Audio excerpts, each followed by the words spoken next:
சர்வதேச போதைப்பொருள் ஒழிப்பு மற்றும் சட்டவிரோத கடத்தல் தடுப்பு தினத்தை ஒட்டி முதலமைச்சரின் பதக்கம் பெறும் காவல் அதிகாரிகள் மற்றும் காவல் ஆளுநர்களின் பட்டியல் அறிவிக்கப்பட்டுள்ளது. இது தொடர்பான கூடுதல் தகவல்களை தருகிறார் எமது செய்தியாளர் பாண்டிகராஜன். பாண்டிகராஜன், முழு விவரங்கள் என்ன?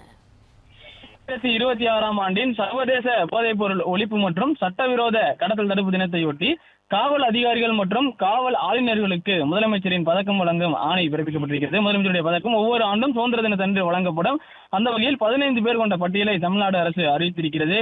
அதன் அடிப்படையில் மாநிலத்தின் போதைப்பொருள் உற்பத்தி மற்றும் சட்டவிரோத கடத்தலை ஒழிப்பதில் சிறந்து விளங்கிய காவல் அதிகாரிகள் மற்றும் காவல் ஆளுநர்களுக்கு போதைப்பொருள் உற்பத்தி மற்றும் சட்டவிரோத கடத்தல் ஒழிப்பு சிறப்பு பணிக்கான தமிழக முதல்வரின் காவல் பதக்கம் இந்த ஆண்டு வழங்கப்பட இருக்கிறது.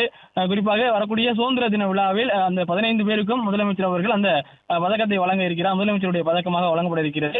அந்த வகையில் விவேகானந்த சுக்லா IPS காவல் கண்காணிப்பாளர், கடலூர் மாவட்டம், அவருக்கு இந்த ஆண்டு முதலமைச்சர் பதக்கம் வழங்க மற்றும் ஆப் ஸ்டோரில் இருந்து பாலிமர் செயலியை QR கோடு மூலம் பதிவிறக்கம் செய்யுங்கள்.